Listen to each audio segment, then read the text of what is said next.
Hi guys, I'm Adam Wilborn from WhatCulture. And I'm Adam Nicholas from WhatCulture. And we are here with all of your news ahead of SummerSlam, of course. Big news about a kickoff match for SummerSlam to come. But before that, let's talk about Bobby Lashley, who has decided in the past few hours to call out Brock Lesnar on social media. But even so, basically what happened was Bobby Lashley was appearing on the bump and talking about people he'd like to face on Raw Underground. He talked about Dolph Ziggler. He talked about Eric from the Viking Raiders.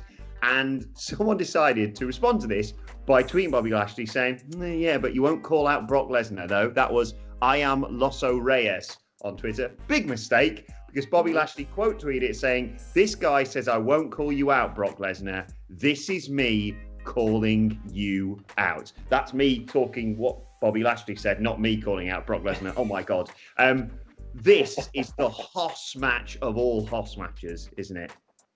Well, it's the second biggest and best Hoss match of all matches, because of course we're all still waiting for Big E versus Goldberg to come. Just two big men. But as I said that, bumping meat was just in the back of my mind. I shouldn't have said the biggest Hoss match, but yes.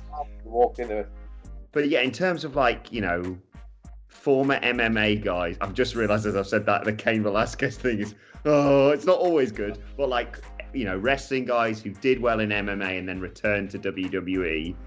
I mean, they completely botched Bobby Lashley's return to the main roster. But even so, there's a phenomenal match in that. Look, put some tights on him, and it's changed everything. I've said this a million times. Keep the tights on him. It's changed a lot. But I will say, this is the match that never happened, did it? It's the one we wanted. It should have happened. They had parallel-esque. Although there was the same kind of character back in the day, in the early 2000s. It didn't quite work out. Early to mid-2000s. Didn't quite work out for Lashley in the end. Comes back. We thought it was going to be this brand new version of Lashley, and they end up botching it. And only now, just now, as he started to get it back together, I would watch this match 100%. And let's see two lads kick their crap out of each other. The match to a Raw Underground, man, that would be wild, wouldn't it? Well, yeah, it'd just be nice as well to have Brock do something other than title matches. A grudge match, a real grudge match in there. I'd actually do something a bit dirty and a bit nastier than just a title match and getting all red. But I'd like to see him get his ass kicked. I'd also like to see him kick ass. So who knows? Shall we talk about a couple of friends of Bobby Lashley? Oh, that's a nice little segue, isn't it? Because apparently we've been given the latest match to join the SummerSlam kickoff tonight. It will be the Universal. You see, got Brock Lesnar in the head now. The US title match between Apollo Crews and MVP will be on the kickoff show now. It's confirmed by WWE, which is I guess it's a shame for the guys because you want to be on the main card, I guess. But nevertheless, hopefully it might mean they get some more time to have a good match, which we always say and always end up regretting it. But just a quick run through of the matches tonight, in case you forgot what they were. The kickoff show will now have Apollo versus MVP. Then we also have a street fight between Seth Rollins and Dominic Mysterio. We have a no DQ match between Mandy and Sonya Deville. Loser leaves WWE. We have the Raw Tag Team Championship match between the Street Profits and Andrade and Angel Garza. We have the SmackDown Women's Championship match between Bayley and Asuka. The Raw Women's Championship match between Sasha and Asuka. Then we have the Universal Championship match between Braun and Bray. And finally, we have the WWE Championship match between Randy Orton and Drew McIntyre. Card looking pretty good, all things considered. Exactly. I'm really looking forward to tonight. I believe the Universal Championship match has been made Falls Count Anywhere in the past 24 hours. Of course it has. Because, I mean, if only they'd had a massive show with a big build that they could have...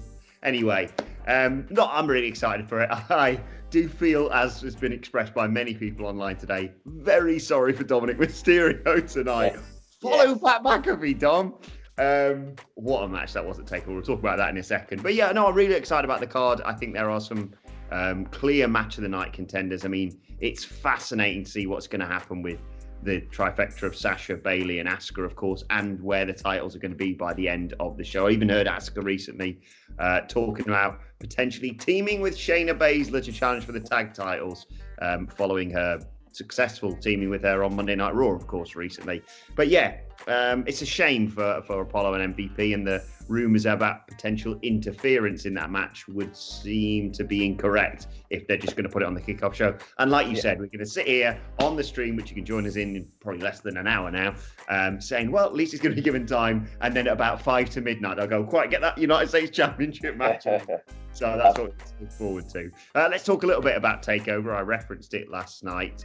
You may be wondering why Mauro Ranallo wasn't on commentary last night. Of course, Vic Joseph replaced him, and Corey Graves returned to NXT TakeOver. Well, long story short, he just wasn't available, basically. He wasn't available. Triple H was on the media call following TakeOver 30, said he's unavailable, and talked about Corey Graves returning to TakeOver. So that's a very simple explanation behind it. I thought Vic Joseph did a very good job. It was weird not having those awkwardly forced in puns, whatever you want to call them. You know, I really like Mauro Ranallo as the voice of NXT. I can see people's complaints when he tries to do that sort of thing, but generally, you know, having watched him commentate on fights and stuff over the past few years as well, I just really think he adds that gravitas. But like I said, I thought Vic Joseph did a great job last night on TakeOver, and I thought TakeOver was a really good show, potentially overshadowed slightly by what the goings on Dynamite. But one thing you could not overshadow, Adam Nicholas, is Pat bloody McAfee. Pat McAfee, man. I mean, we jokingly put out a tweet after his great promo on NXT previous, because it was like, this guy's amazing, just give him all the awards. And then he just somehow manages to top that with a brilliant in-ring performance. And if you probably break it down, yes, like they've handled the timing of the match perfectly. It's went a nice length as well. It wasn't like it was just something to try to rush in there.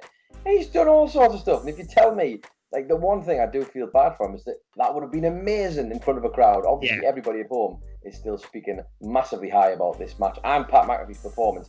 Because we've seen people in the past, like, say, Stephen Amell come to mind at SummerSlam, you know, always think like that's.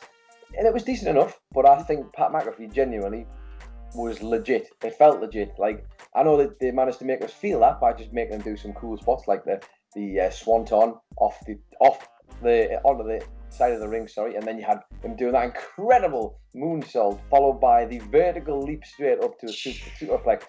Just wild. Nobody was expecting him to be this decent, and I can imagine he got the biggest pat on the back when he went and saw Triple H after the match. I've spent far too much time with you. Yeah, I just was astonished with the stuff he was able to do. And like you say, the pacing of the match I thought was perfect. Just to talk about some of the other stuff that happened. That amazing photo of Damian Priest in the hot tub with Triple H giving him the old... Yeah. We've had the best Triple H point picture ever and the best celebrity match ever in the same pay-per-view. And we should say also congratulations to Karrion Kross, new NXT champion. No real word quite yet on that injury he suffered. Apparently, separated shoulder. Triple H as well on that media call said he went for an MRI. As soon as we hear that, probably the boys in the morning will cover that in the news, because it's worrying when you see how he was carrying himself throughout that match. But I still enjoyed what was, I think in JR's very apt words, a slobber knocker between Keith Lee and Karrion Kross for the NXT Championship, just battering the crap out of each other. Yeah, the kind of powerhouse match you would expect from these two. I like the Kross did give Keith Lee quite a bit of like the match to actually beat him up, which was a rare sight for us. And a lot of people are going to complain about Keith Lee's run and how it's been ended so abruptly. But I think, much like when Johnny Gargano won the belt, it was more about the moment. The moment is the recognition for the performers. He's the first ever double champ in terms of the singles belts. I know we've had double champs with tag belts before and stuff, but that's a huge moment for Keith Lee. That is forever that. He can't take that away. And I think sometimes it's more about that moment. Sami Zayn as well, Johnny Gargano, Keith Lee, these are guys who had it only for a short time, but it still means the absolute world. I don't think it puts out the fire of Keith Lee. For me personally, I think they made the right choice. This was the narrative we've been told. And it's a shame that Karrion Kross has separated his shoulder. I hope that is just... It's probably not great viewing, because I imagine that means he's going to have to be out until probably the next takeover. And fair play to him, because my immediate thought was, if only all of his arsenal for the finishing of this match wasn't going to involve him using that arm, which it did. He kept that Karrion Kross, the choke on him incredibly well considering the arm, and to do that doomsday silo suplex off the top. And he knows full well he's already separated his shoulder and he's got to go and do that spot, and he did it. So fair play. Fingers crossed it's not, or the least bad it could possibly be, I think we'll say, and a swift recovery so he can properly showcase himself as the NXT champion, although he won't have much trouble cutting promos, I'm sure.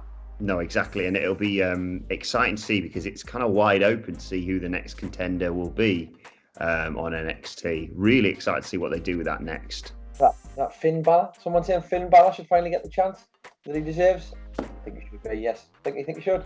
Imagine, he's not going to do it. He shouldn't do it, because I think he's doing great the way he is.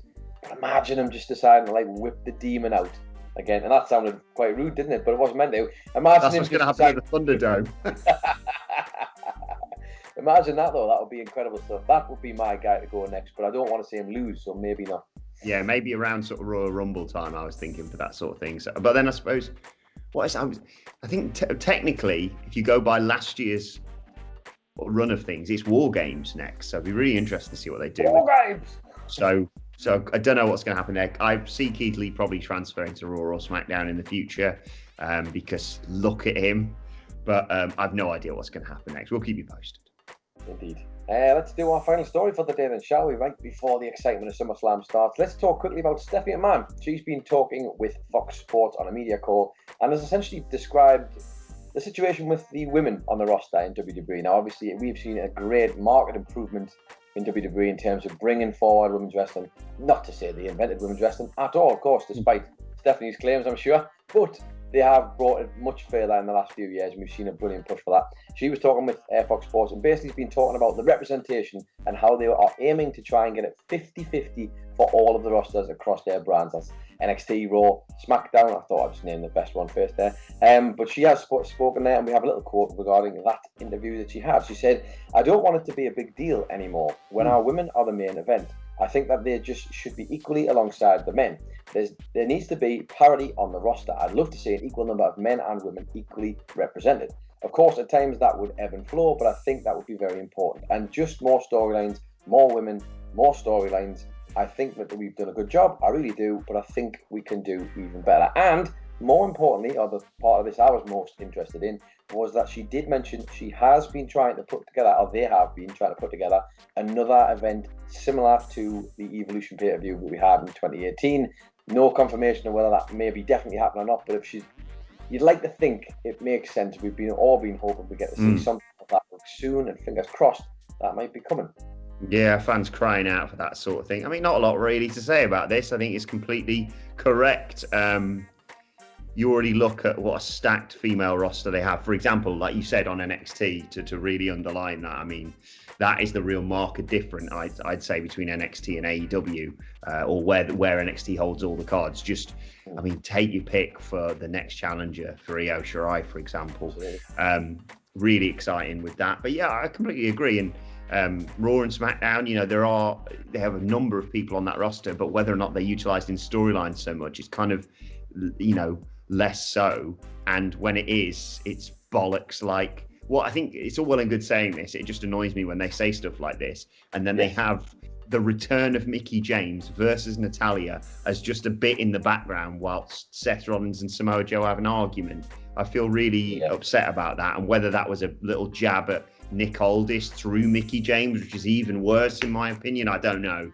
But it's all well and good talking the talk. You got to walk the walk. But I do see WWE doing more of this. I think they've had some great women's storylines recently. For me, you could easily argue that the big breakup of Bayley and Sasha could be a WrestleMania headliner potentially, or at very least a pay-per-view headliner. And you've got this fascinating Mandy Rose Sonya Deville storyline, which is set to develop tonight at SummerSlam. I think everybody who's been sort of avidly watching the product during this time, particularly in the empty arena era, I think it wouldn't be unfair to say the women have literally held all the brands up across the board. For me personally, I think how many times have we watched those shows? And Bayley and Sasha have hit their stride so perfectly and have tried their best to cover as much as they possibly can. Io Shirai and everything they've been doing with the NXT Women's Championship down there. We obviously had Charlotte down there as well. Prior to that, she was the NXT Women's Champion. We've had as many people as possible. Asuka, of course, fantastic. And Kairi Sane before that. Across the board, genuinely, the women have been pulling their weight, far better than the men, in my opinion, across storylines in a lot of ways. So this is well, it's not mad to see the story at all. You would just like to make sure they actually live up to that, which would be interesting to see, because it's all, as you say, good talking the talk, but every now and again they slip into old habits, don't they? Exactly. Let us know your thoughts on that, though, and all of today's news stories in the comment section below. Don't forget to like, share, and subscribe. And subscribe to What Culture Wrestling on either iTunes, Spotify, or wherever you get your podcasts from for daily wrestling podcasts, including, of course, our breakdown of SummerSlam, potentially a review of NXT TakeOver the next few days as well. Of course, loads of stuff going on. We've got Payback next bloody weekend. You can also let us know your thoughts on Twitter at WhatCultureWWE. And watch there, follow both of us. You can follow Adam Nicholas at... It's Adam Nicholas, and you can follow this lovely man at Adam Wilborn. Follow us all at What Culture WWE. As I said, make sure you join myself and Adam Nicholas for SummerSlam in a few minutes' time, probably by the time this goes up. It's always an experience watching pay-per-views with me and Adam Nicholas. So join us. What could possibly go wrong? You'll never see it coming. Hey, there you go. Oh, very good. Right, well, thanks to Adam Nicholas. Thank you for joining us, and we'll see you soon.